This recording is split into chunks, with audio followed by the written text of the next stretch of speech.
Bienvenue à tous pour ce nouveau webinaire sur cette fois-ci la surveillance épidémiologique à base communautaire. C'est le docteur Jerry qui va présenter ce webinaire. Donc, vous avez l'habitude, n'hésitez pas à poser vos questions dans le module questions et réponses, donc le petit logo Q et R qui est en bas de votre écran. N'hésitez pas à poser ces questions dans ce module et on y répondra au fil de la présentation et à la fin, de façon à ce que les réponses soient les plus fluides possibles. On va pouvoir commencer. On est déjà 34 personnes connectées, donc c'est déjà un succès. Docteur Jerry, c'est à toi. Oui, bonjour à tous. Comme a dit Vincent, je suis le docteur Jerry Amani Molamba. Je suis responsable adjoint du pôle santé et référent technique pour tout ce qui est épidémie et santé maternelle et infantile. Alors aujourd'hui, on va parler de la surveillance épidémiologique à base communautaire. L'idée n'est pas de vous faire un cours, mais de vous donner quelques notions essentielles afin que nous comprenions tous de quoi on parle quand il s'agit de la surveillance épidémiologique à base communautaire. Je parle souvent rapidement. N'hésitez pas à m'interrompre s'il le faut ou à poser des questions directement par Vincent. Alors, on va commencer par quelques généralités. Donc, pour présenter un peu, c'est dans quel contexte on parle de surveillance épidémiologique à base communautaire. Donc, a été mis dans le cadre des épidémies qui, à ce jour, comme tout le monde le sait, est une menace pour le bien-être des communautés à travers le monde. Et on l'a bien vu avec le cas de la COVID aujourd'hui, commence à un peu menacer le monde entier. Et aussi, nous sommes dans un contexte des pays où intervient la drogue, qui sont pour la plupart des pays à faible et moins revenu, qui ont des systèmes de santé assez faibles et qui ont du mal à répondre aux besoins des populations. Alors, dans ces pays, on a vu que les épidémies sont très récurrentes et du coup, c'est là où est partie l'idée de faire de l'assurance à base communautaire. L'OMS le souligne bien dans ses écrits. La résilience du système de santé dépend aussi de la capacité des populations à prévenir, à détecter et à riposter aux épidémies et autres événements de santé publique. Alors, il est bien souvent connu que les communautés y connaissent leurs problèmes de santé, mais malheureusement, les décideurs n'ont pas souvent l'information. Donc, ça, c'était pour le contexte de la surveillance. Alors, on a prévu pour vous quelques définitions. D'abord, c'est quoi une épidémie?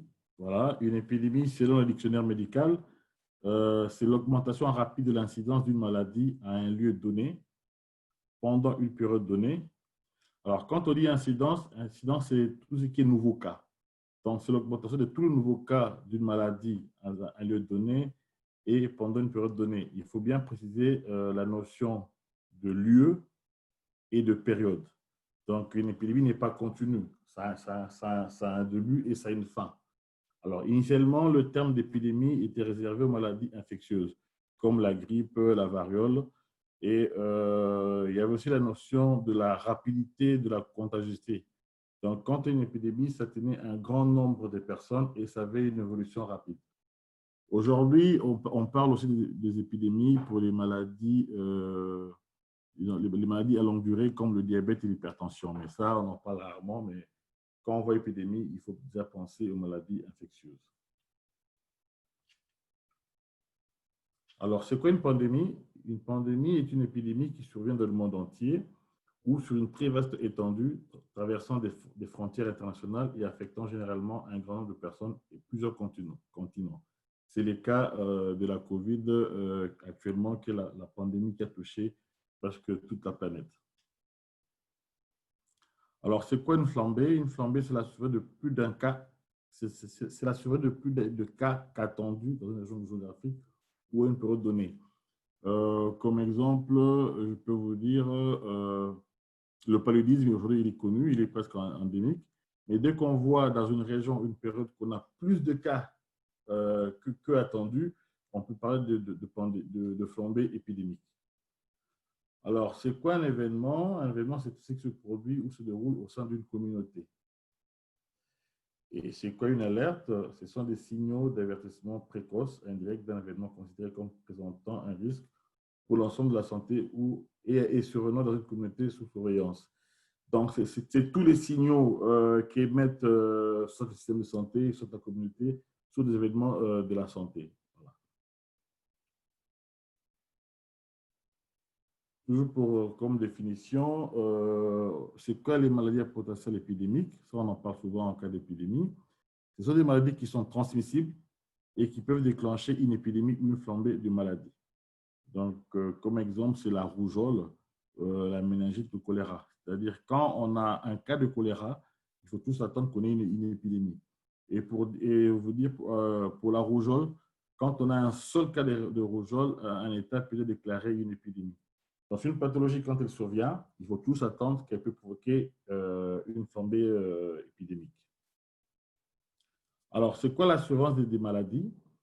Selon l'OMS, la surveillance de santé publique est la collecte, l'analyse et l'interprétation continue et systématique des données sanitaires nécessaires à la planification, la mise en œuvre et l'évaluation des pratiques de santé publique. Il faut bien souligner la notion de collecte, l'analyse, l'interprétation continue et systématique de toutes les données sanitaires. Donc, c'est que le système de santé est censé, de manière continue et permanente, recueillir les données sanitaires au sein des hôpitaux et faire des analyses et produire des rapports réguliers. Alors, c'est quoi une définition communautaire des cas? Ce sont des symptômes facilement reconnaissables qui sont utilisés par des gens qui sont non spécialisés en santé dans une communauté. Et c'est pour décrire une maladie spécifique de façon générale.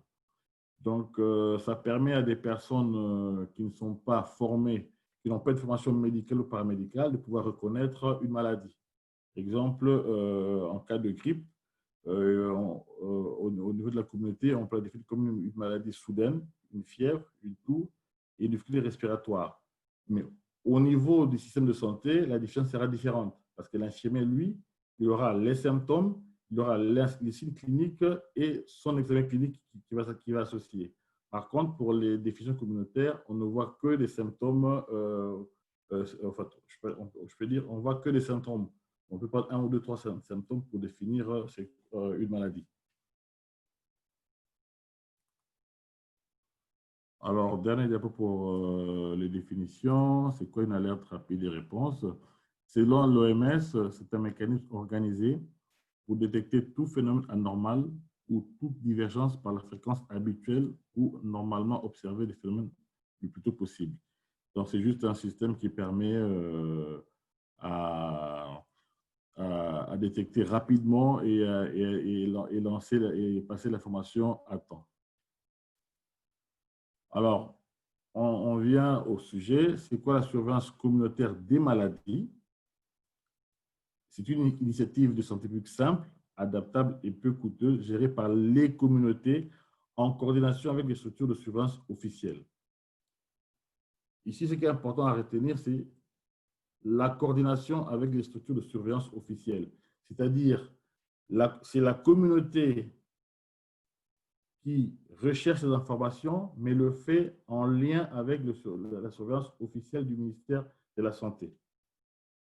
Donc, ça permet aux membres de la communauté d'identifier précocement au sein de leur communauté les maladies et ensuite informer les agents de santé, ce qui est d'avoir une réponse rapide et compléter le système de surveillance institutionnelle afin d'éviter la propagation des maladies au sein de la communauté.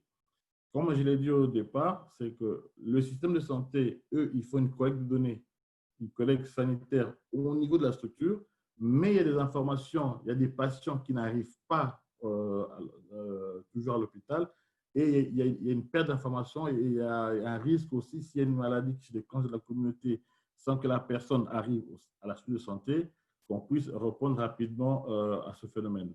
Donc, du coup, la communauté s'organise en ce sens pour rechercher les informations ou les phénomènes anormaux de santé et communiquer l'information au système de santé afin qu'ils prennent des mesures adéquates. Alors, il est à savoir que la surveillance communautaire repose sur les technologies mobiles. On en parlera plus loin. Alors, c'est quoi la surveillance intégrée des maladies et la riposte, qu'on appelle souvent par SMIR? C'est une stratégie qui a été proposée par le Bureau régional d'Afrique de l'OMS.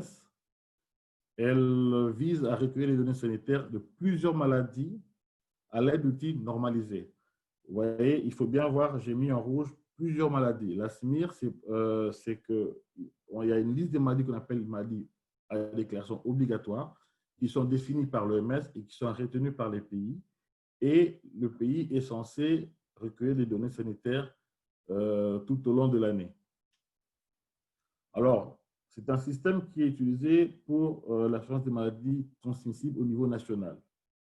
C'est une surveillance passive et permanente par les professionnels de la santé, c'est-à-dire le recueil se fait au niveau de la structure de santé. Donc, ce sont les patients qui viennent vers la structure et on enregistre les informations sur les cas reçus. Donc, comme je l'ai dit, c'est le suivi des données, des indicateurs, selon les définitions cliniques des cas reçus à la structure. Ils vont vous dire, on a reçu autant de cas de paludisme, mais ces cas de paludisme sont confirmés d'abord par un examen clinique et par un examen de laboratoire biologique.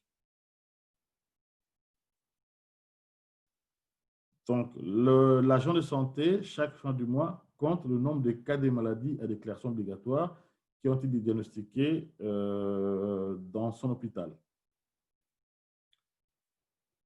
J'ai mis à droite il y a un petit cycle, c'est-à-dire au niveau, la flèche rouge, au niveau du centre de santé ou de l'hôpital, l'infirmier ou le médecin collecte les données sanitaires, donc il compte tout le nombre de cas des maladies à déclaration obligatoire qu'il a reçues.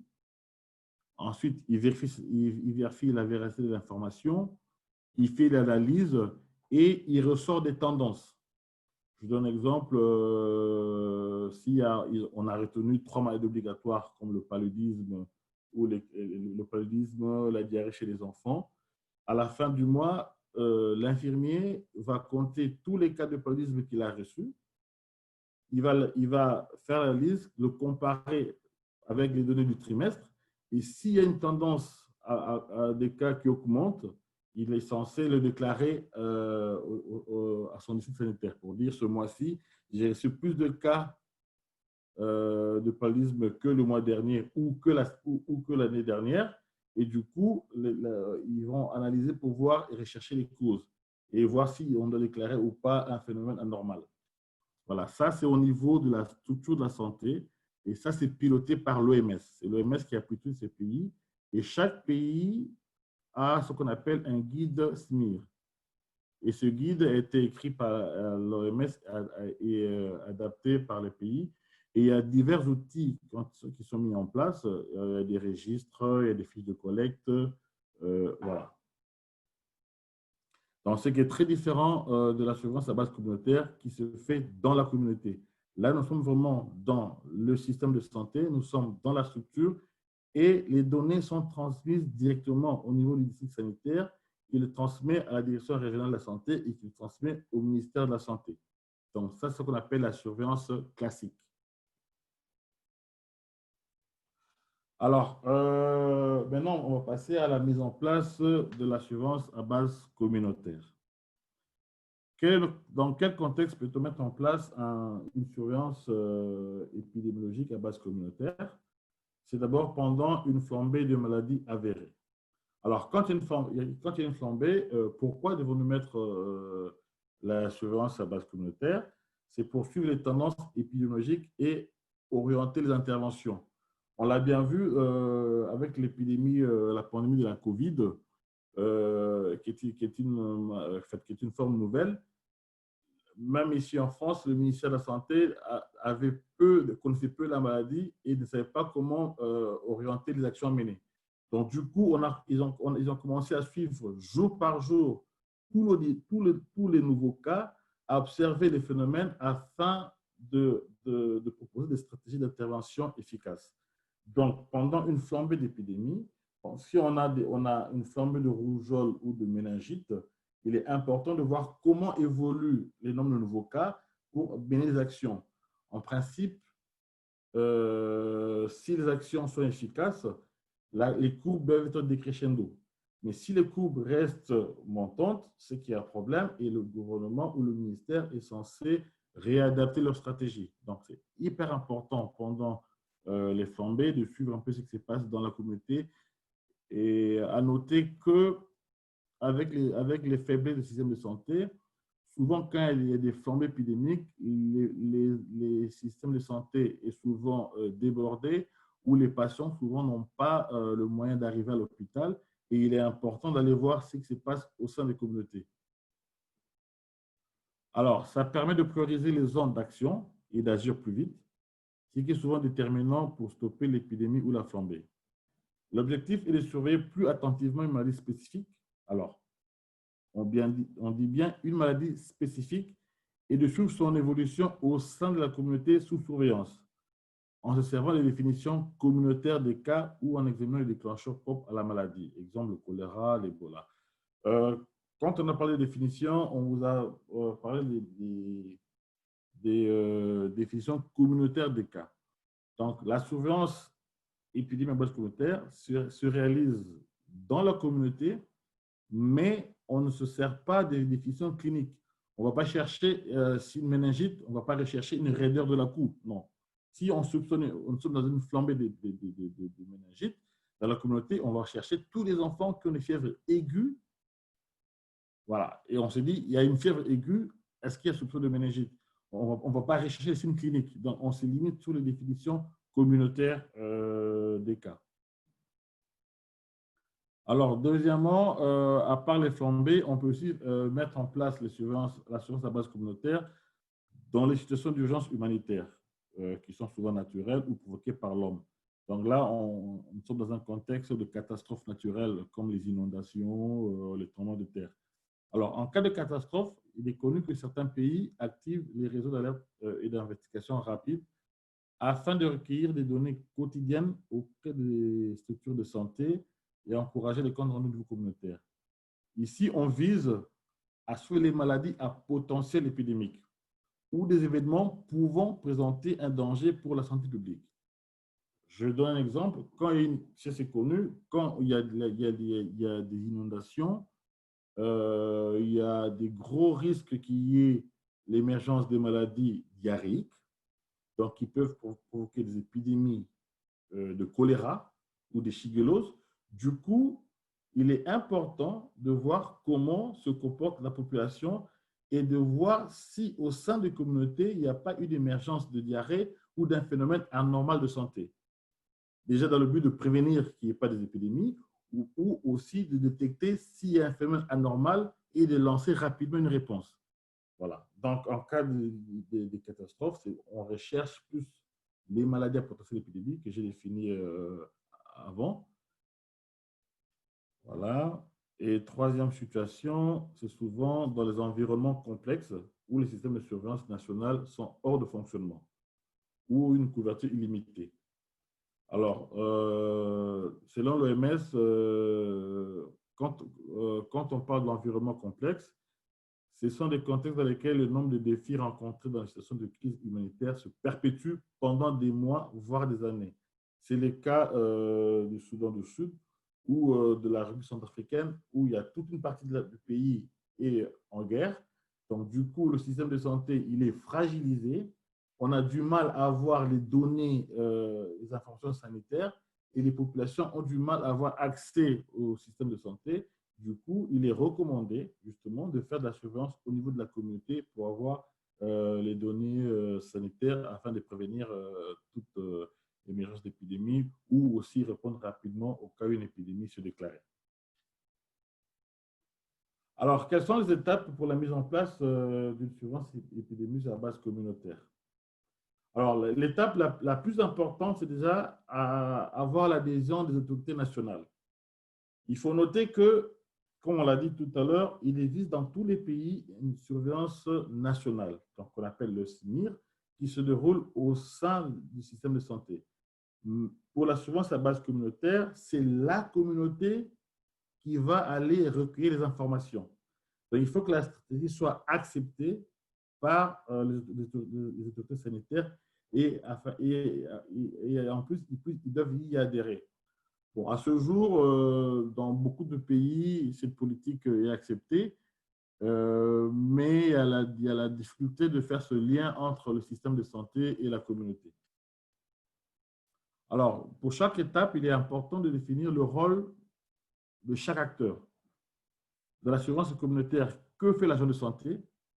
Que fait le relais communautaire? Que font les partenaires? Que fait l'OMS? Il est important, avant de mettre en place une assurance à base communautaire, de bien définir le rôle de tout un chacun. Après, il est aussi il est important que l'assurance soit portée par le système de santé. Normalement, ce sont les agents de santé qui doivent porter l'action.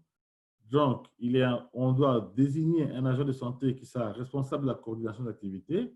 Et lui, une fois qu'il faut identifier, il est censé s'assurer que au sein de sa structure de santé, qu'il y ait les définitions de cas standardisées, qu'il y ait les définitions de cas communautaires afin de permettre de faire les déclarations des maladies prioritaires qu'ils vont rechercher.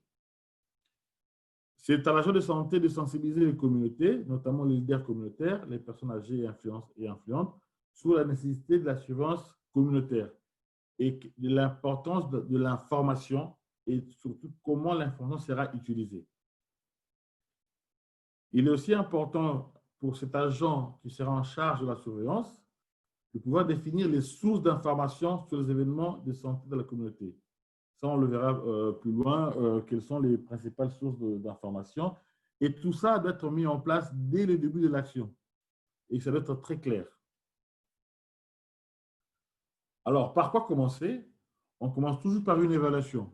Il est important d'évaluer les besoins d'une surveillance à base communautaire. On doit savoir quels sont les systèmes d'échange d'informations qui existent au niveau de la communauté. Est-ce qu'il y a un système de remontée des données de la communauté vers le système de santé? Est-ce qu'il existe un système de remontée de données même au sein de la communauté? Il faut aussi voir, est-ce qu'au sein de cette communauté, il y a des systèmes d'intervention communautaire mis en place ou pas? Il faut savoir, est-ce que les populations ont accès à la santé communautaire? Juste, je voudrais insister sur la santé communautaire. Aujourd'hui, dans la plupart des pays en voie de développement, le ministère de la Santé est en train de promouvoir ce qu'ils appellent les soins essentiels communautaires. C'est-à-dire, ce sont des soins basiques administrés par ce qu'on appelle les agents de santé communautaire, qui sont des personnes issues de communautés, qui sont non personnels médicales, mais formés pour prendre en charge certaines pathologies et des formes simples. Exemple, le cas du paludisme. Je l'ai vu, c'est une stratégie qui est mise en place actuellement au Cameroun, aussi une partie du Mali, où on forme des personnes dans la communauté pour aller faire des tests rapides du paludisme. Et une fois que le test est positif, ils peuvent administrer des traitements à l'oral. Voilà. Donc, c'est ce qu'on appelle accès aux services de santé communautaire. Alors, dans l'évaluation, il est important aussi de rechercher quelles sont les lacunes en matière de communication. Parce qu'il faut dire, la surveillance à base communautaire est essentiellement basée par la transmission de l'information. Voilà. Il est important de voir quelles sont les méthodes qui sont adéquates pour transmettre des informations qui seront recueillies au niveau des communautés. Alors, il faut aussi rechercher, et je crois que la partie très importante, quelles sont les maladies spécifiques qui menacent la communauté.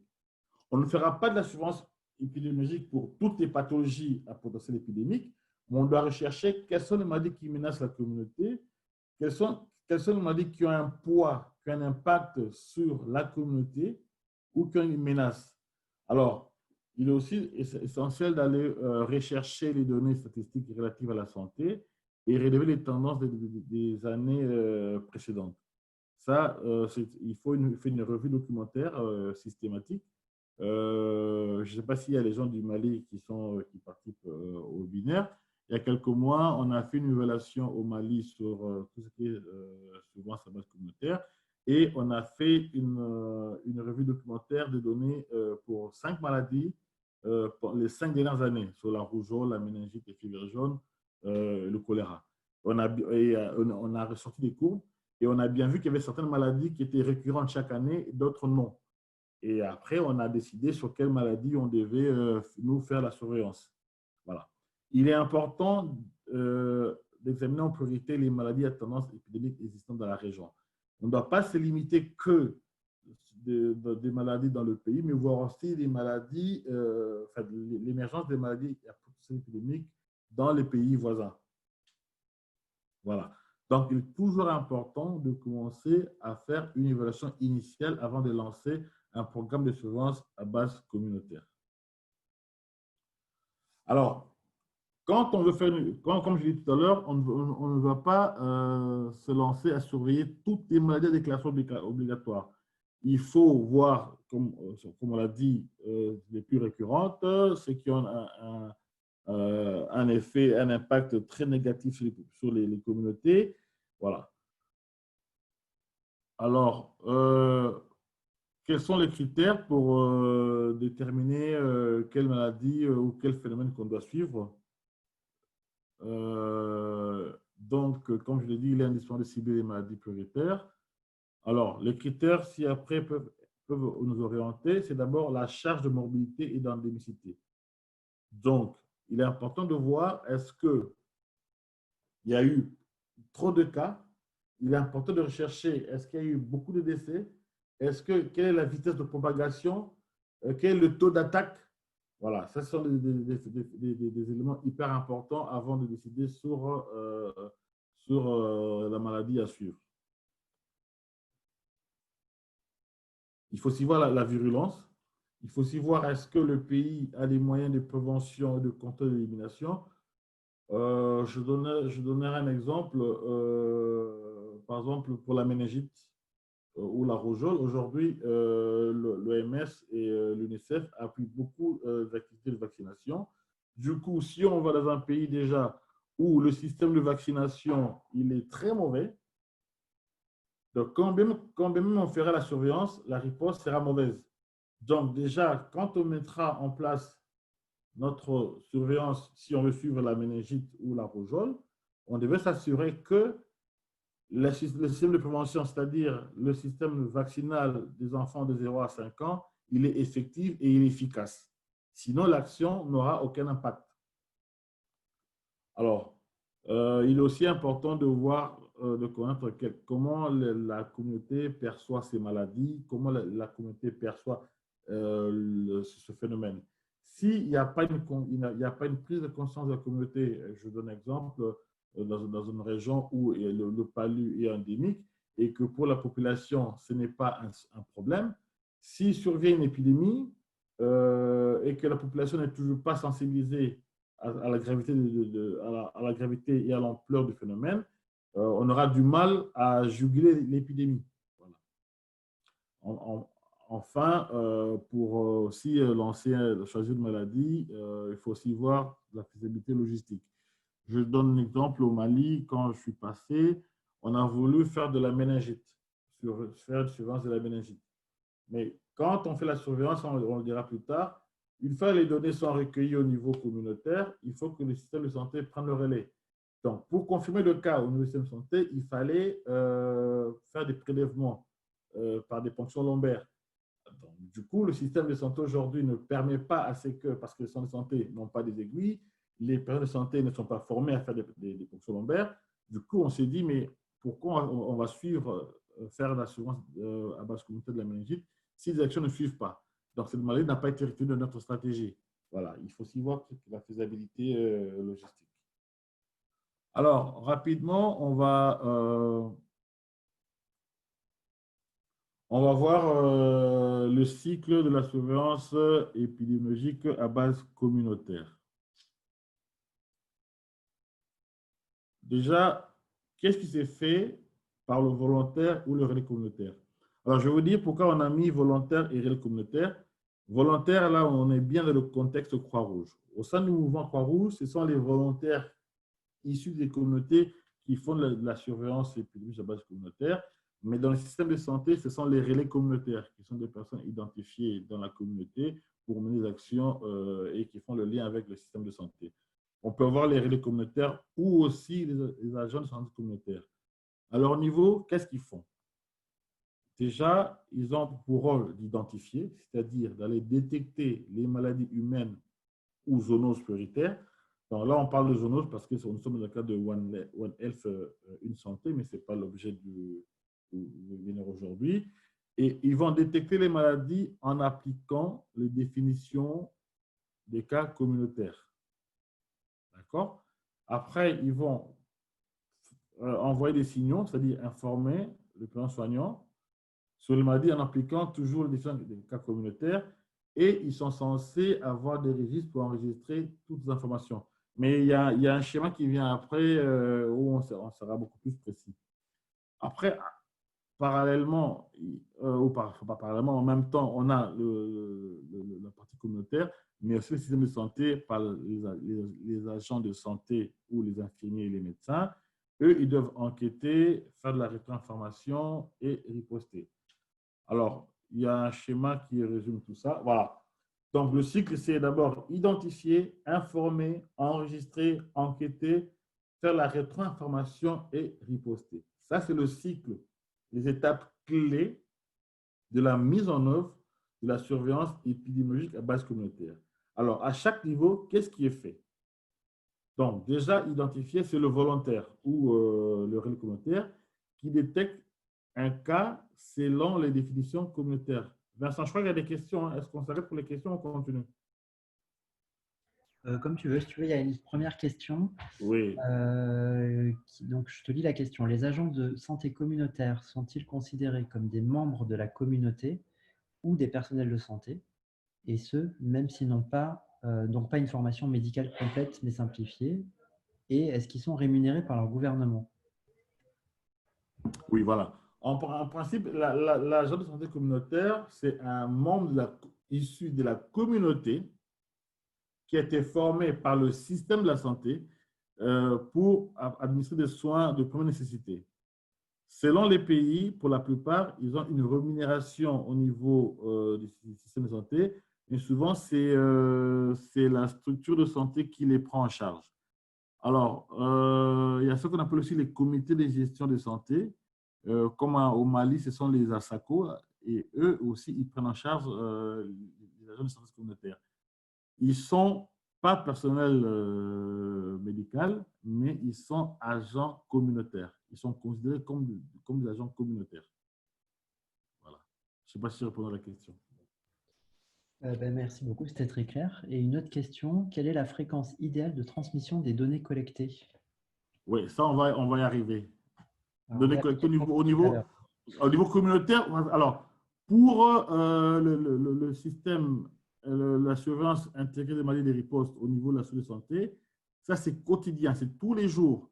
À la fin de la journée, l'infirmier chef, il prend son registre, il compte le nombre de cas qu'il a reçus et il enregistre dans sa fiche de notification. Ça, c'est au niveau du système de santé. Alors, pour le niveau communautaire, on va y arriver. Parfait, on peut continuer. Voilà. Donc, comment ça se passe? À l'identification, c'est déjà le volontaire qui détecte un cas selon les définitions communautaires. On a dit il y a quelques minutes, c'était quoi une définition communautaire? C'est 2 ou 3 symptômes qu'on donne aux volontaires pour reconnaître une maladie quelconque. Alors, souvent, ils ont ce qu'on appelle des boîtes à images, au fait. Des boîtes à images de définition communautaire des cas. Ça, je l'ai vu au Mali, je l'ai aussi vu au Cameroun, où je donne un exemple pour le maladies diarrhéique, on montre un enfant qui fait la diarrhée ou qui chie du sang. Et on sait que quand un enfant a fait une diarrhée 3-4 fois et qui chie du sang, on se dit que c'est une dysenterie. Voilà. Donc, les volontaires ou le relais communautaire, il a une définition communautaire des cas. Il est censé faire des visites à domicile régulières. Au moins 3 jours par semaine.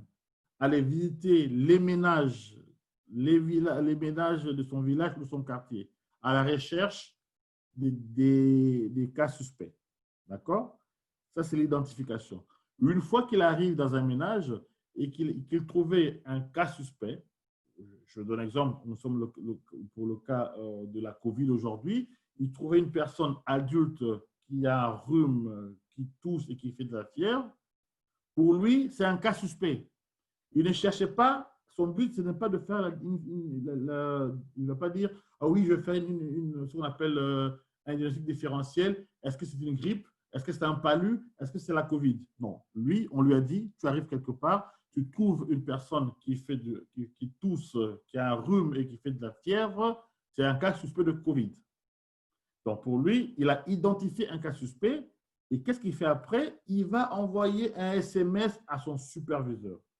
Alors, je vais faire la différence entre le système classique du ministère et le système recommandé par la Fédération pour la Croix-Rouge.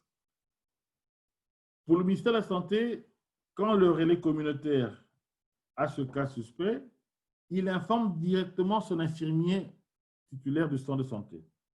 Mais dans le cas de la stratégie du mouvement Croix-Rouge, Croissant-Rouge, le volontaire, dès qu'il a un cas suspect, il envoie un SMS à son superviseur et non au système de santé.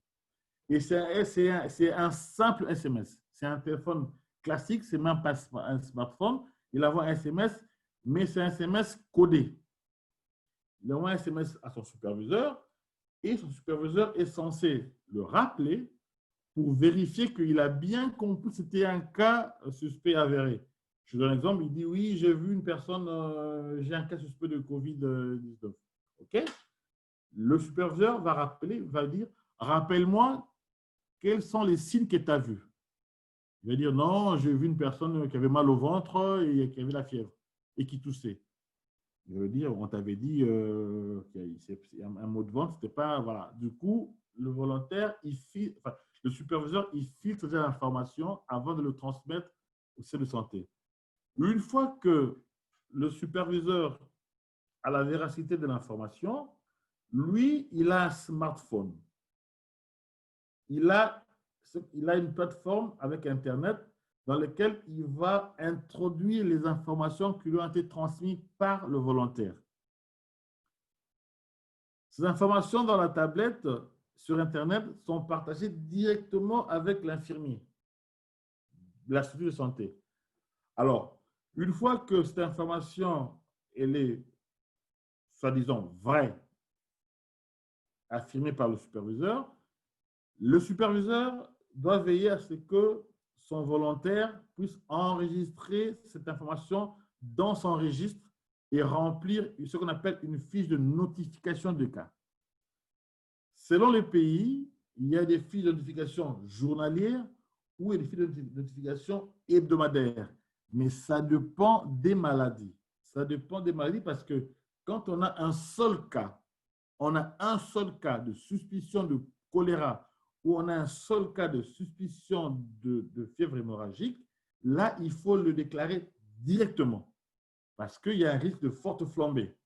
Mais quand on fait de la surveillance sur le paludisme, la fréquence ne sera pas la même chose. Donc, pour répondre à la personne qui avait demandé les fréquences, les volontaires ont ce qu'on appelle les fiches de notification journalières. Ils sont censés chaque soir envoyer les informations à leur superviseur. Voilà. Ils ont une fiche qu'ils remplissent, qu'ils envoient au superviseur, et le superviseur qui envoie les informations au système de santé. Le superviseur, lui, il n'appelle pas il peut appeler s'il veut, mais il a une plateforme, un logiciel avec une connexion Internet dans sa tablette. Une fois que les données sont mises à l'intérieur, l'infirmier qui est au centre de santé, qui est censé avoir l'Internet, les reçoit et du coup, il a l'alerte à temps réel. Voilà. Donc, lui, au niveau communautaire, le volontaire, il doit avoir des registres, il doit avoir une fiche de notification journalière, il doit avoir une fiche de notification hebdomadaire. Le superviseur doit aussi avoir une fiche de gestion des rumeurs, parce que toutes les informations ne sont pas forcément vraies. Il y a aussi des rumeurs. On va vous dire, oui, dans tel quartier, il y a des enfants qui font de la rougeole. Ce sont des rumeurs. L'infirmier ou le superviseur va aller vérifier ces rumeurs. Donc, il doit avoir aussi une fiche de rumeurs. Là, nous sommes au niveau communautaire. Une fois que l'information est arrivée au niveau du superviseur Croix-Rouge, il encode des données dans son smartphone par Internet, l'infirmier le reçoit, il est censé, lui, aller enquêter.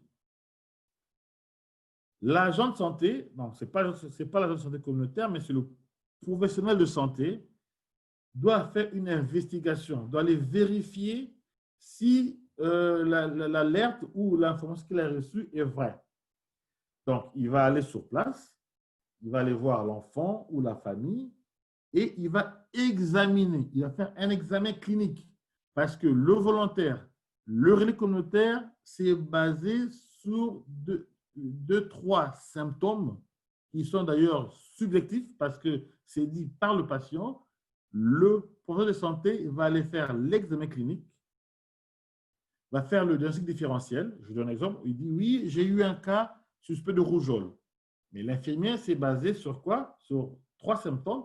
L'enfant a la fièvre, l'enfant a des boutons et l'enfant est fatigué.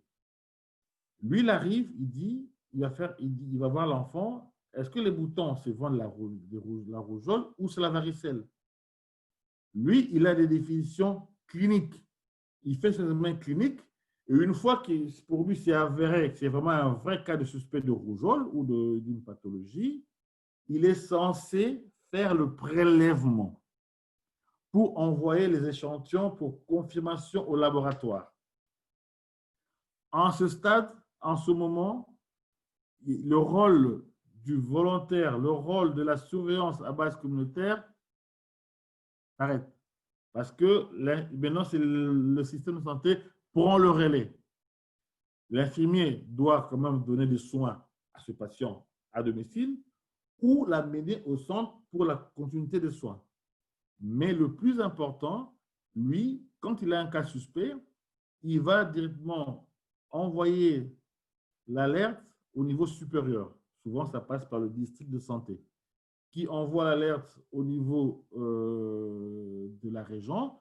Entre-temps, c'est l'infirmier qui envoie les échantillons vers le centre de santé de référence ou vers le labo de référence pour confirmer.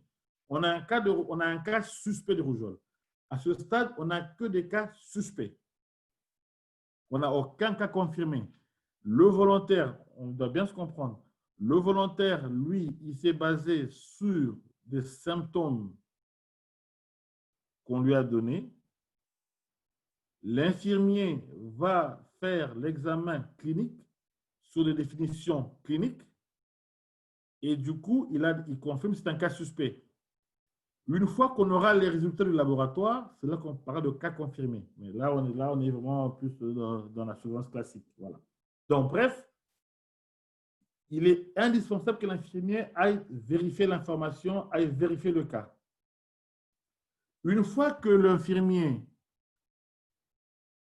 confirme ou affirme que c'est un cas suspect, il est censé faire une rétro-information, c'est-à-dire il doit informer au superviseur Croix-Rouge que le cas était réellement un cas suspect de rougeole ou de fièvre jaune. Ou si c'était une fausse alerte, il est censé le signaler. Et pour ça, il y a un registre. Il y a un registre et on peut évaluer sur le nombre d'alertes lancées par la communauté, par le volontaire, par le relais communautaire, combien étaient des vrais cas suspects. D'accord? Donc, ça, c'est hyper important. La rétro-information est capitale. Il faut, quand on met en place un programme de surveillance à base communautaire, s'assurer que l'infirmier fasse la rétro-information au volontaire. Alors, évidemment, il y a l'information, le prélèvement sanguin est fait et c'est parti au laboratoire. Le patient, entre-temps, il est pris en charge. Il est pris en charge le temps qu'on est, le laboratoire, le système de santé lance la riposte. D'accord? Et pour déclarer l'épidémie, tout. Mais ce n'est pas l'objet du webinaire. Là, on voit bien une partie de volontaire, l'autre côté, l'agent de santé et des sanitaires. Alors, il y a un point d'attention. Là, je vous ai parlé du SMS, de la plateforme Internet du superviseur vers le centre de santé. Mais le système de santé, l'infirmier, lui, il ne va pas enregistrer dans la plateforme de la surveillance à base communautaire. Aujourd'hui, ça vous le savez, ceux qui interviennent dans la plupart de nos pays en voie de développement, les ministères de la Santé aujourd'hui ont mis en place ce qu'on appelle le DHIS2, qui est actuellement le système national d'information sanitaire. Donc, ces données, ces cas suspects qu'il a, il va l'encoder dans le DHIS2 comme cas suspect. Une fois que c'est confirmé, il va aussi l'encoder là-bas. Donc, du coup, les informations du DHIS2 passent directement du centre de santé au district et au niveau national. Et une fois qu'on a ces données, l'alerte est lancée au niveau national. Donc, il est important ici de faire la nuance. Ça, on le verra plus loin. Les plateformes, la plupart des plateformes de surveillance à base communautaire n'ont presque pas de lien avec le DHIS2. On l'a vu avec l'OMS qui a aussi des plateformes mais qui ne sont pas en lien. On l'a vu avec la Fédération, avec la Croix-Rouge norvégienne. Avant de passer, Vincent, j'ai vu qu'il y avait au moins 5 questions. Est-ce qu'on pourra… Tout à fait. Alors, plusieurs questions, donc je te les donne dans l'ordre. Juste une précision en ce qui concerne les agents de santé communautaires. Ils reçoivent une formation d'aide infirmier. Question, donc sont-ils considérés comme des agents de santé par la communauté? Voilà. Ils ne reçoivent pas… voilà. Bon, oui, aide infirmier, c'est un mot, si vous voyez, oui, mais ce n'est pas vraiment comme le vrai mot, mais ils reçoivent une formation pour soigner des cas simples. Alors, malheureusement, dans la communauté, on les prend comme des… En Afrique, on les prend comme des agents de santé. Ouais. Mais ils ne le sont pas. Enfin, si vous voulez, ils ne sont pas… Non, pas des agents, ce n'est pas le vrai mot. Ils ne sont pas professionnels de santé. Voilà. Mais la communauté les considère comme agents de santé parce qu'ils les soignent. C'est-à-dire, quand la personne a une fièvre la nuit, au lieu de courir au centre de santé, il va devoir penser à son agent de santé communautaire qui peut lui fournir du paracétamol et l'orienter, si nécessaire, vers la suite de prise en charge. Du coup, il est plus juste de parler peut-être de relais. Ça peut-être Non, alors, il faut bien faire la nuance. Ça, bon, ça, c'est pas l'objet du cours, mais il y a des documents. Le relais communautaire, en fait, si vous voulez, l'agent de santé communautaire, c'est un relais. Mais c'est un relais qui a un paquet d'activités plus avancées à laquelle on a ajouté cette prise en charge médicale des pathologies simples. Et ce n'est pas toutes les pathologies, hein. C'est une liste qui est définie comme le PALU. Donc, parce qu'on sait qu'avec le PALU, il y a les tests rapides qu'on peut faire. Pour le PALU, il y a les ACT qu'on peut donner. Il y a quelques maladies diarrhéiques à qui il peut donner des uns. Mais si la personne fait une hypertension, il ne va pas le soigner. Si la personne a une plaie, il ne va faire pas de suture. Ils ne font pas d'injection, ils ne font pas de prélèvement, à part le test rapide. Donc, ce sont des relais, si vous voulez, en quelque sorte, mais à qui on a donné une formation spécifique pour prendre en charge certaines pathologies. Je crois qu'il y en a 3 ou 4. Et en plus, c'est une stratégie qui est mise en place dans les zones reculées. En ville, on ne va pas utiliser des agences de santé communautaire parce qu'il y a le système de santé. C'est dans les zones reculées où la population, l'accès aux soins de santé n'est pas aisé. Du coup, eux, ils vont pallier un peu à ce manque. Ça marche. Du coup, une autre question, comment éviter les tensions qui peuvent être observées entre les volontaires Croix-Rouge et les agents de santé communautaires? Leur rôle est proche et ils ne dépendent pas des mêmes structures, la Croix-Rouge et l'État, par exemple. Ouais, alors ça, c'est une très bonne question. Justement, c'est tout à l'heure, quand quand j'ai commencé dans les étapes, j'avais dit il est important, il est indispensable justement que l'État déjà accepte l'action, d'accord? Il est important de définir au préalable, j'avais bien dit, le rôle de chaque entité. Moi, dans mon expérience avec la Croix-Rouge, dans la plupart des pays où j'ai travaillé, ce que nous avons fait dans les communautés, déjà, parce que le volontaire, il est issu de la communauté.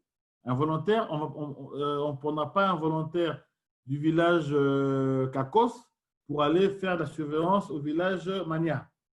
Déjà, ça ne se fait pas. D'accord? Ce volontaire, il doit être issu de sa communauté. Comme le relais communautaire doit aussi être issu de la communauté. Bon, pas pour la surveillance, mais pour d'autres projets communautaires, ce qu'on a fait, et ce qu'on fait aujourd'hui avec la Croix-Rouge française dans beaucoup de pays, c'est que nous négocions avec le système de santé, c'est que nos volontaires Croix-Rouge sont recrutés comme relais communautaires du système de santé. Comme ça, la personne a une double casquette. En fait, s'il est au centre de santé, c'est le relais communautaire, mais il est en même temps volontaire Croix-Rouge. Et souvent, là, ça marche bien, il y a peu de tension. Mais si le volontaire n'est pas intégré dans le système de santé, parfois, effectivement, il y a beaucoup de réticence des infirmiers-chefs à les prendre. Donc, c'est comment vous managez vos relations avec le système de santé, comment vous positionnez vos volontaires dès le début de l'action. Mais ce qui est bien, c'est que dans la plupart des contrées, aujourd'hui, les Sociétés nationales, les Croix-Rouges sont reconnus par les autorités, hein, comme autorité publique, et souvent ça marche. Mais c'est au début qu'il faut définir cette relation. Merci beaucoup. Une autre question, comment concilier les deux systèmes dans une optique de pérennisation? Est-ce que la promptitude et la complétude restent aujourd'hui un défi dans le système d'information sanitaire? Le système proposé par la Croix-Rouge améliore la promptitude, mais il reste onéreux pour le système de santé. Oui, voilà. Bon, ça, c'est une question qui vient souvent. Bon, la question de pérennité, il faut d'abord qu'il y ait cette appropriation du gouvernement. Sans l'appropriation du gouvernement, ça ne va jamais marcher. Heureusement, aujourd'hui, l'OMS appuie la plupart des gouvernements justement à pouvoir mettre en place ce système et à assurer une continuité. Il faut bien, déjà, ça on le verra plus tard, la grande faiblesse qu'on a aujourd'hui avec la plupart des plateformes mises en place sont des plateformes qui ne sont pas intégrées dans le système de santé. Ça, c'est une grosse erreur, ce sont des grosses fautes. On l'a vu, que ce soit au Cameroun, que ce soit au Mali, où on a, par exemple, l'OMS aujourd'hui, quand ils font de la surveillance épidémique à base communautaire de la méningite, ils ont leur propre logiciel Avada. Une fois que le projet finit, c'est fini. On l'a vu, Measure Evaluation qui a fait au Sénégal, qui a fait au Mali de l'assurance à base communautaire. Ils ont utilisé un logiciel, mais ce logiciel était le leur. Et quand ils sont partis, c'était fini. Donc, aujourd'hui, ce qu'on cherche à faire, c'est que les logiciels utilisés pour les données de la surveillance épidémique soient intégrés dans le DHIS2. Parce que le DHIS2, c'est un logiciel qui est validé pour l'ensemble des pays africains. Et une fois qu'on arrive à faire ce lien, on pourra assurer la pérennité. Parce que, argent par argent, le DHIS2 va continuer à fonctionner. Après, la qualité des données, après la promptitude et la complétude, ça c'est autre chose. Mais au moins, pour rendre périn l'action, il faut qu'on arrive à intégrer les plateformes de la surveillance à base communautaire dans le DHIS2. C'est un gros défi aujourd'hui. Merci beaucoup. Alors, on a deux contributions par rapport à la question des agents de santé communautaires. Oui. Une première qui dit il y a des pays qui utilisent des agents formés dans des écoles de santé avec une formation de 3 ans avec niveau BEPC comme agents de santé communautaire. Ces agents ont un paquet un peu plus large, alors que d'autres pays forment des agents communautaires, relais ou volontaires, qui suivent un curriculum de 6 mois. Ils sont utilisés comme agents de santé communautaire, mais avec un paquet plus restreint, du coup. Ça, c'était une première contribution. Et on avait une précision également. Les agents de santé communautaire, dans certains pays, reçoivent une formation de 6 mois. Donc, voilà, 3 théories et 3 en pratique au Niger, par exemple. Et ils sont intégrés au système de santé et affectés au niveau des caisses de santé. Très Donc, ça bien. permet de compléter. Et pour revenir aux questions, on a une question. Comment… alors, ça, on vient d'y répondre, pardon. Quel est le délai d'acheminement d'un prélèvement de cas suspects de rougeole, choléra et méningite de la zone de prélèvement vers le laboratoire d'analyse? Oui, mais ça dépend du contexte. Si Voilà. on est en ville, par exemple, on est à Bamako, à Bamako, quand je fais une évaluation, c'est quelques minutes. Si on est en commune 1 de Bamako, il prend sa moto, il est à 10 minutes, il est au laboratoire national. Mais si on est au Cameroun, on est à Kousséri ou à Maroua, où, il y a pas, où les routes, je crois, c'est 2 jours, s'il n'y a pas de vol, il n'y a pas de vol du PAM, c'est pas vite acheminé.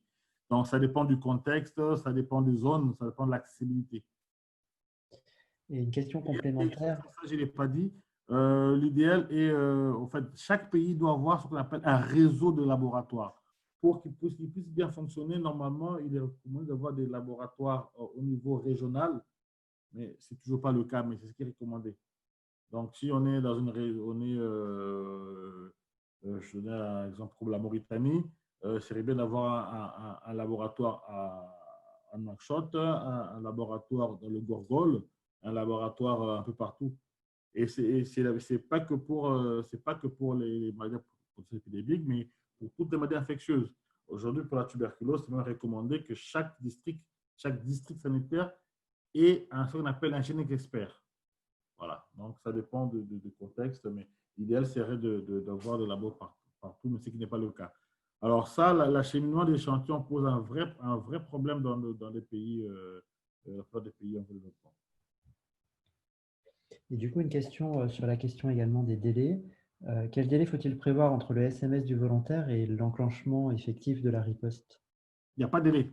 Il n'y a pas de délai, il n'y a pas de délai parce que, c'est-à-dire, une fois, déjà avant la riposte, on n'est même pas à la riposte, il faut déjà, une fois que l'infirmier, une fois que l'infirmier a l'information de la communauté, il doit aller vérifier dans les 24 heures.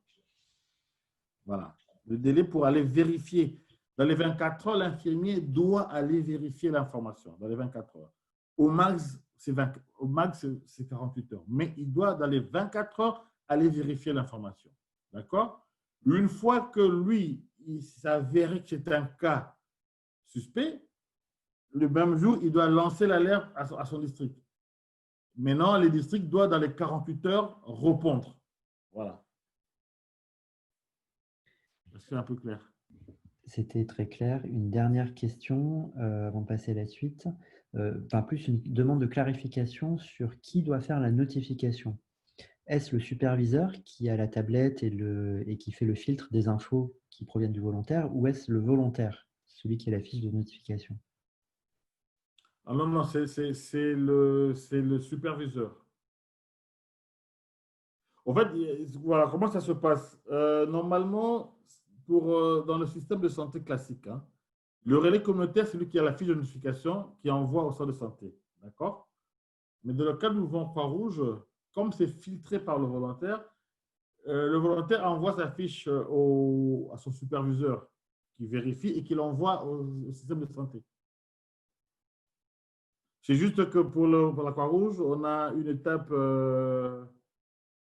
transitoire qui est le superviseur, mais pour le système de santé, ça passe du relais à la zone de santé. Ok, je pense qu'on peut avancer. D'accord, on va avancer. Voilà, ça c'était clair pour les étapes clés. Alors, normalement, quelques points d'attention sur les étapes clés. Quand l'infirmier, le volontaire a envoyé son SMS à son superviseur et qu'il est sûr que le superviseur a envoyé l'information à la zone de santé, il est important que le volontaire informe la communauté qu'il a envoyé une alerte SMS. Il faut que la communauté soit informée. D'accord? Et en parallèle, il doit commencer déjà à faire de la sensibilisation. Il doit commencer à faire de la promotion de la santé. Si on a eu un cas suspect de choléra ou de diarrhéique, le volontaire doit déjà commencer à sensibiliser sur le lavage des mains. Il doit déjà commencer à sensibiliser sur les mesures barrières.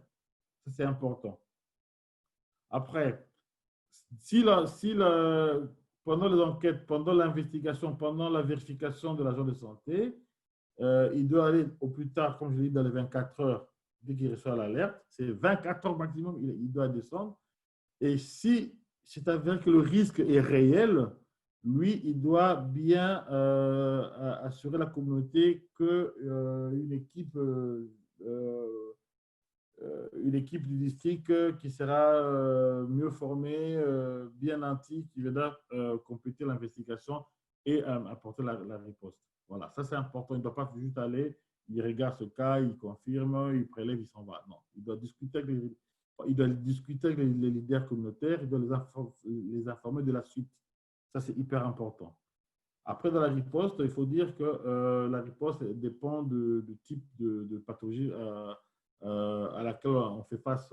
Donc, si c'est un cas de suspicion de méningite, l'intensité, les actions à mener seront différentes si on a un cas d'Ebola ou on a un cas de Covid. Si on a un cas d'Ebola, c'est une urgence urgente. Donc, du coup, les actions seront menées différemment, même la riposte serait menée différemment. Et aussi, il faut dire que bien que les volontaires, bien que la Croix-Rouge, on est au niveau communautaire, on est sur la surveillance, mais parfois, on peut aussi participer à la riposte. Voilà, on peut être amené aussi à contrôler la riposte. Si, je donne un exemple pour la méningite ou pour, je sais pas, pour la rougeole, dans la vaccination, comme riposte, les volontaires peuvent aussi contribuer. Voilà, c'était des précisions à apporter. Alors, quelles sont les sources d'information pour la surveillance à base communautaire? Est-ce que le volontaire ne va que dans les ménages? Non, il y a plusieurs sources d'information. Donc, c'est tous les agents de santé, c'est tous les relais communautaires, voilà. C'est tous les bénévoles, même les accoucheuses traditionnelles, c'est une source d'information. Les enseignants, les pharmaciens, en fait, toutes les personnes qui entretiennent des relations de confiance avec la communauté locale. À ne pas oublier les leaders communautaires traditionnels, les jeunes ou les religieux et les membres de la société civile. Là, je vois les ONG locales. Donc, toutes ces personnes, tous ces groupes d'individus sont des sources d'information. Il est important que ce volontaire, quand on suit une maladie à potentiel épidémique, ça, ne pas se limiter seulement à aller dans les ménages, mais aussi aller discuter, aller dans les écoles, dans les pharmacies, dans les marchés, recueillir des informations. Parce qu'à la pharmacie, il te dira, oui, mais la semaine dernière, j'ai reçu plusieurs personnes qui sont venues acheter des antidiarrhéiques. C'est que je ne voyais pas avant. Donc, du coup, c'est une source d'information. Ah ben tiens, mais il y a sûrement peut-être une émergence des maladies dans la zone. Voilà. Donc, le volontaire doit chercher à savoir avoir plusieurs points ou plusieurs points ou plusieurs sources d'information. À part ça, il y a aussi les médias locaux, nationaux et internationaux. C'est hyper important que le volontaire suive la radio, surtout la radio nationale ou les radios locaux, parce que souvent, il y a il lance des informations que les gens n'ont pas toujours. Au quartier, on a eu plusieurs morsures de chiens. On s'est dit, ah, tiens, mais s'il y a plusieurs morsures de chiens, est-ce qu'il n'y a pas peut-être la rage qui peut survenir? Voilà. C'est important de suivre tout ça. Après, il y a les praticiens de la médecine traditionnelle et les gardiens des sanctuaires. Les praticiens sont une grande source d'information pour la surveillance à base communautaire.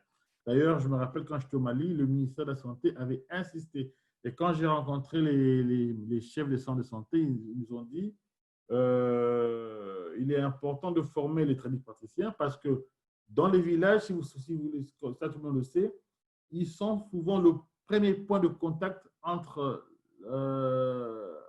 quand une personne est malade. Donc, du coup, si ces personnes sont bien formées sur la surveillance à base communautaire, quand ils reçoivent ces patients, ils reçoivent un cas, ils peuvent rapidement informer que j'ai un cas suspect de rougeole ou de choléra. Mais le tradipraticien, lui, on va le former sur la définition communautaire des cas et non sur la définition clinique, parce que ce n'est pas un agent de santé. Alors, quels sont les avantages de la surveillance à base communautaire? Bon, ça élargit la portée du système de surveillance nationale et riposte. Donc, si vous voulez, ça élargit l'action de la SMIR qu'on a vu. Voilà. Ça comble les lacunes s'il n'y a pas de système de surveillance des maladies mis en place dans la communauté. Ça permet aux communautés de suivre les risques sanitaires auxquels elles sont exposées. Justement, le fait qu'on fait de la surveillance, le fait que le relais discute régulièrement avec la communauté, du coup, les populations peuvent suivre eux-mêmes l'évolution des phénomènes de santé dans leur communauté. Et ça crée un lien très étroit entre les besoins de communauté et les actions de santé publique. Parce que toute action de santé publique, si elle n'est pas portée par la communauté, elle risque de ne pas avoir une efficacité ou un impact. Alors, ce qui est vrai, ça améliore aussi l'accès des populations qui ne peuvent pas se rendre dans le centre de santé. Le fait que le volontaire ait détecté ce cas suspect, l'infirmier s'est déplacé pour aller voir ce patient, il va en même temps lui prodiguer des soins, en même temps lui prodiguer des conseils. Donc, du coup, la personne a aussi accès à des soins de santé directement. Pour nous, Mouvement Croix-Rouge, c'est quoi le bénéfice d'avoir la surveillance à base communautaire? Ça permet l'échange d'informations à temps réel entre la communauté, le mouvement Croix-Rouge, Croissant-Rouge et les systèmes de soins local où on intervient. Et puis, ça renforce tous nos programmes existants, hein. Donc, évidemment, les systèmes communautaires, les soins de santé et les premiers secours à base communautaire. Conditions de réussite pour la mise en place, il faut avoir un système efficace de compte rendu d'informations sur la santé au niveau communautaire. La transmission de l'information, il est hyper important. Ce volontaire, il faut qu'on puisse veiller que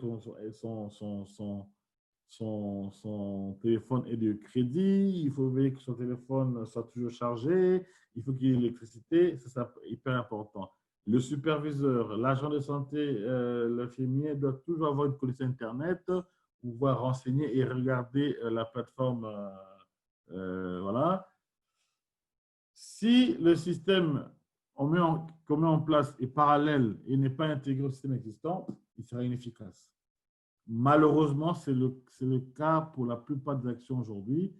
Bon, je ne sais pas qui nous suit, mais là, on l'a bien vu au Mali, au Cameroun. Quand on a fait l'évaluation, il y avait des partenaires qui ont mis en place, des partenaires du mouvement, qui ont mis en place des programmes de surveillance à base communautaire sans un lien avec le système de santé. Au final, ça a été rejeté, refusé, même les données ont été refusées par les ministères de la Santé. Voilà. Donc, ça ne sert à rien de faire un système parallèle qui n'est pas intégré au système de surveillance classique du pays. Donc, il est important de se connecter aux autres maillons afin de compléter les systèmes institutionnels. Voilà. On vient, nous incruster dans le maillon existant. On ne veut pas faire un nouveau truc à côté. Et il faut mettre en place un système fiable de vérification et d'intervention. Bon, il est important de faire signer des accords entre les différents partenaires, entre l'OMS, la Croix-Rouge, le ministère. Malheureusement, sur le terrain, on voit que c'est une guerre. On est allé quelque part dans un pays, on est arrivé, on nous a dit « Ah oui, non, mais la surveillance, c'est nous ». Bon, voilà. C'est pas ça le but, c'est vraiment de travailler en synergie et en commun accord. Alors, quelles sont les ressources nécessaires pour mettre en place une surveillance à base communautaire? C'est d'abord avoir un réseau de volontaires mobilisables. Si la Société nationale n'a pas un réseau de volontaires mobilisables, ça ne marchera pas. Donc, et retenez pour la fédération, il faut un volontaire pour 30 à 50 ménages. Il faut un superviseur pour 25 à 30 volontaires. Donc, si la Société nationale n'a pas un réseau de volontaires existant, vous ne pourrez pas mettre en place la surveillance à base communautaire. Il faut avoir des outils disponibles, les registres et tout. Il faut avoir des ressources financières pour acheter les téléphones, les smartphones, acheter des crédits, connexion Internet, motiver les volontaires pour les formations et pour les supervisions. Donc, il faut de l'argent. Alors, il est important comme je l'ai dit tout à l'heure, hein, il faut vraiment qu'il y ait une bonne coordination avec les autorités sanitaires. Sinon, l'action, elle est vouée à l'échec ou n'aura pas d'impact. D'accord? Donc, il est essentiel de maintenir un dialogue continu avec les autorités sanitaires, surtout l'OMS qui est le lead un peu dans tout ça et les autres parties prenantes. Dans le cas du mouvement, il est important de discuter aussi avec la fédération, mais aussi les sociétés nationales aujourd'hui qui mettent un peu en place ce système un peu partout. Notamment, je citerai la Croix-Rouge norvégienne et la Croix-Rouge canadienne qui ont beaucoup d'actions dans beaucoup de pays sur l'assurance à base communautaire. Il faut les contrats, voilà, ça c'est dans les contrats, il faut. Tout à l'heure, il y avait une question de tension entre les volontaires et les communautaires. Voilà, la réponse est là. Il faut un contrat de collaboration indispensable afin de déterminer les rôles, les responsabilités des volontaires et des agents de santé. Il faut une reconnaissance des actions des volontaires par les autorités sanitaires. C'est indispensable. Voilà, ça c'est très important. Il faut même veiller à l'intégration des représentants des volontaires dans les réunions de coordination sur l'assurance des maladies. Ça, c'est important. Si on ne le fait pas, il y aura toutes ces tensions, ils ne seront jamais reconnus et l'action ne portera pas les fruits attendus. Alors, rapidement, on va parler de la plateforme Nice. La plateforme Nice, voilà, ça, je crois que beaucoup de vous ont entendu parler. Donc, comme je l'ai dit il y a quelques minutes, pour la surveillance, les données qui viennent de la communauté, elles sont transmises par SMS par les volontaires ou les communautaires, mais ils sont encodés dans une plateforme dans des tablettes. Alors, le Nice, ça, on l'a déjà dit, il y a plusieurs plateformes qui existent. Hein. Il y a Avadar, OMS qui est un peu partout, il y a M-Info Santé avec l'UNICEF et Major Evaluation au Sénégal. Il y a Ewards qui est plus mis en place par beaucoup de ministères dans beaucoup de pays. Mais le NIS est une plateforme de la Croix-Rouge norvégienne, d'accord? C'est pour la collecte, la gestion et l'analyse des données qui est adaptée au mouvement Croix-Rouge.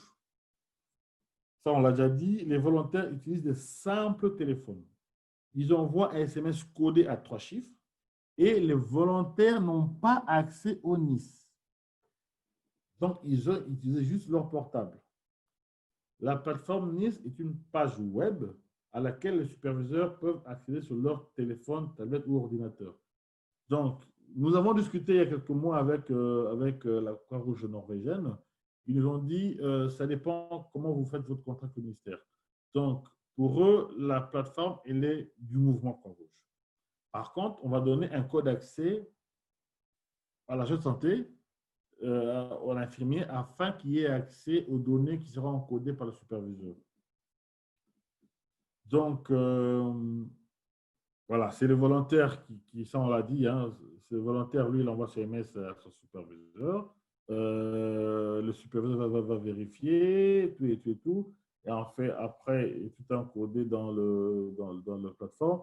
Et la plateforme vous produit des rapports, vous fait des analyses, vous sort des graphiques, vous donne la situation. Et les autorités sanitaires peuvent l'utiliser pour déclencher l'alerte. D'accord? Bon, comment fonctionne Nice?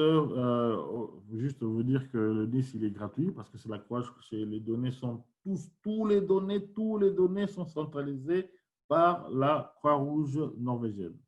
Juste le matériel qu'on appelle SMS Eagle coûte environ 150 €. Il faut juste pouvoir l'achat de ce matériel. Et il faut un Wi-Fi stable, il faut des cartes de téléphone, voilà. Malheureusement, cette plateforme n'a pas de lien avec le système de santé. C'est la limite du logiciel. Nous avons discuté avec la Croix-Rouge norvégienne. À leur niveau, ils sont en train de voir, en train d'étudier justement comment faire le lien entre leur plateforme et le DHCC2. Voilà, ça c'est en cours au niveau de la plateforme. Donc, il est entièrement géré par la Croix-Rouge, sans lien avec le système d'information sanitaire. Et les travaux sont en cours pour essayer de le connecter avec le logiciel de la surveillance classique. Rapidement, il manque bon, il y a un petit couac là. Dans les outils les plus utilisés pour la surveillance, ce sont les listes des maladies d'application obligatoire. Il faut avoir une boîte image de définition communautaire. Voilà, à droite, là, c'est le cas du Mali. Ils ont un document liste des maladies obligatoires. C'est disponible au niveau de chaque centre de santé et c'est même affiché dans les murs. Il faut avoir des guides de fiches de notification des maladies à déclaration obligatoire. Il faut avoir des fiches de pointage des récos. Il faut avoir des fiches d'investigation. Il faut avoir des rapports hebdomadaires. Voilà. Alors, pour les maladies à déclaration obligatoire, comme je l'ai dit, pour la surveillance à base communautaire, on ne va pas faire toutes ces maladies. Hein. Donc, il faut bien cibler selon le contexte, selon la prévalence, selon l'incidence, quelle maladie vous voulez suivre. Donc, je vous donne un exemple. L'OMS aujourd'hui de la surveillance à base communautaire ne suit qu'une seule maladie, la méningite. Voilà. Mais aujourd'hui, il y a plus tendance de parler de One Health, où on suit et les maladies épidémiques humaines, mais aussi certaines maladies, certaines zoonoses. Voilà. En conclusion, aujourd'hui, l'assurance à base communautaire est encore au stade embryonnaire dans la plupart des pays d'intervention. Ça, on l'a bien vu. Par exemple, au Mali, ils ont tous les documents normatifs, mais elle n'est pas encore mise en place, à part dans quelques zones appuyées par le ministère. C'est comme le Cameroun, c'est un peu comme le Niger, c'est un peu partout. Le concept est là, la stratégie est acceptée. Maintenant, l'État n'a pas assez de moyens pour continuer la mise en œuvre. Juste à préciser que nous, la Croix-Rouge française, on l'a mis en place en Haïti avec le financement de l'UNICEF. La fédération a aussi mis en place la surveillance dans beaucoup de pays, le Niger, le Mali, non, je sais pas, le Niger, le Mali, le Cameroun, la Guinée, mais ils l'ont coupé à la santé animale et malheureusement, ils n'ont pas utilisé la plateforme NIS de la Croix-Rouge norvégienne, mais au moins, ils ont des projets sur la surveillance à base communautaire. Alors, aujourd'hui, on se pose la question sur l'utilisation de Nice ou les autres plateformes dans le futur projet de Croix-Rouge française. Donc, on n'a pas encore, nous, débuté des vrais projets, mais il y a des projets on a écrit beaucoup de projets en Guinée, au Mali, et on va essayer de réfléchir à la Croix-Rouge norvégienne, comment utiliser leur plateforme et comment le faire accepter par les gouvernements. Voilà. Donc, déjà, savoir que dans tous les projets qu'on a écrits sur la COVID, nous avons inclus,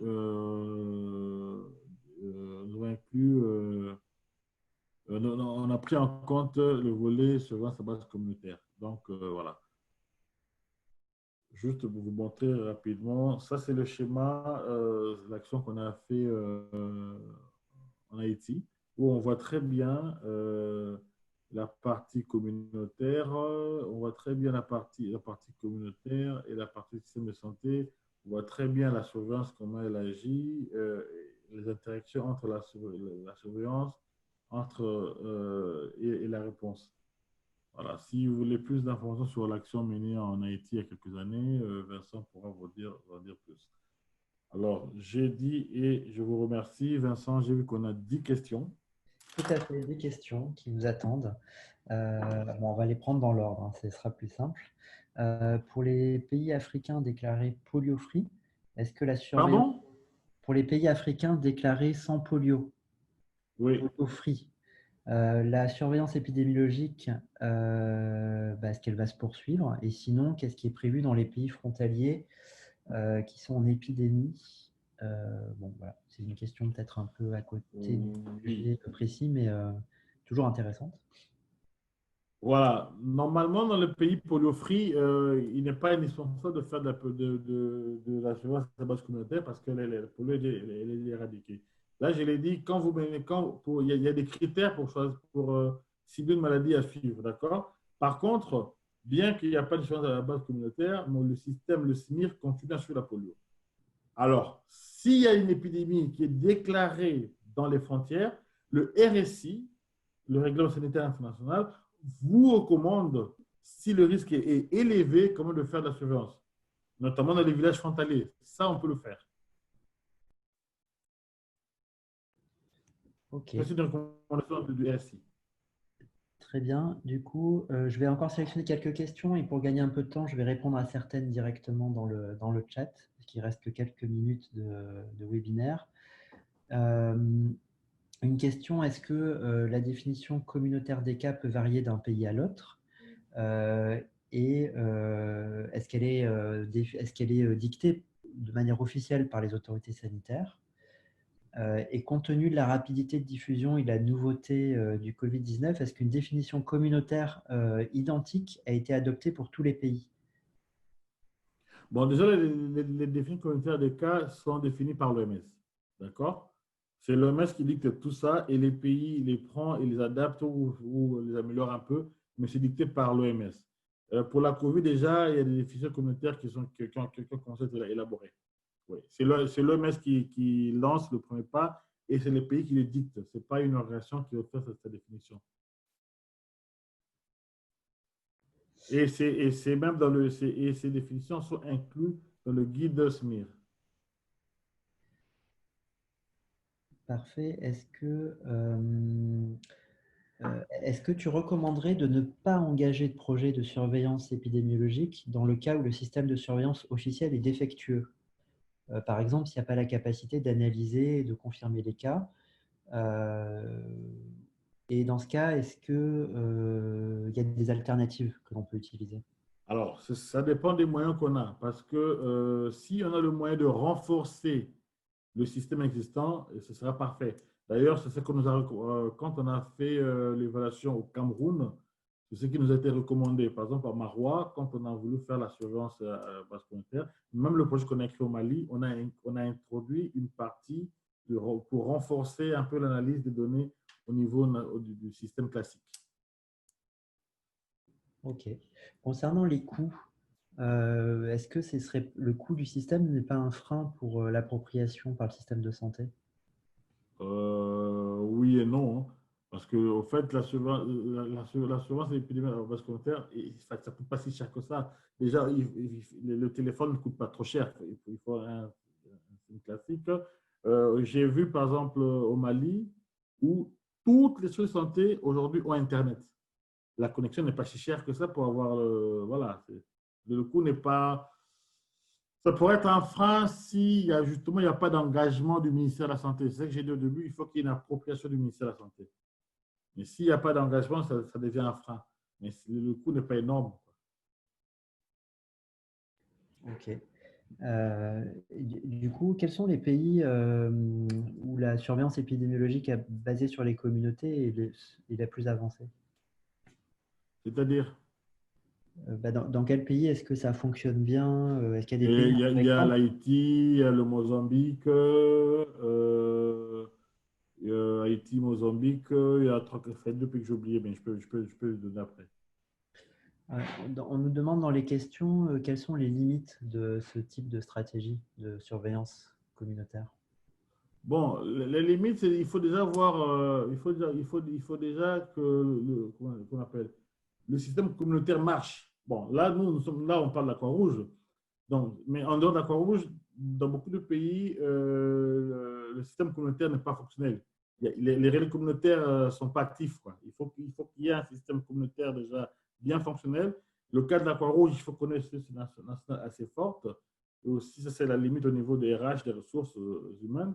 Et au niveau et aujourd'hui, on a une grosse limite sur les plateformes qu'on utilise qui ne sont pas intégrées dans le système national. Ok, ben, merci beaucoup. On a fait le tour de toutes les questions. On a eu, là, on est actuellement 47 personnes connectées, donc c'est un nombre assez important. Je ne sais pas si Jerry, tu as un dernier mot à dire. Non, je vous remercie et voilà, juste à noter que ce sera maintenant une stratégie que nous on a adoptée au pôle santé. Donc là, pour les années à venir, on aura beaucoup de projets assurance base communautaire. Parfait. Bah, écoute, merci Jerry. En tout cas, je pense que c'était très clair. On a eu beaucoup de questions, beaucoup de participants. Donc, bah, n'hésitez pas à nous solliciter si vous avez des précisions à apporter, que vous souhaitez avoir sur toutes ces questions et ces outils, ou si vous avez des questions qui vous viennent plus tard. Le replay de cette présentation sera mis en ligne un peu plus tard sur le portail Expertise Internationale. Donc voilà, n'hésitez pas à aller le consulter et le partager avec les personnes qui vous semblent bon le partager, avec qui vous semble bon de le partager. Merci à tous en tout cas, merci Jerry. Merci à tout le monde, merci à toi Vincent, merci à tous. Au revoir. Et puis à bientôt. Bonne fin de journée à tous.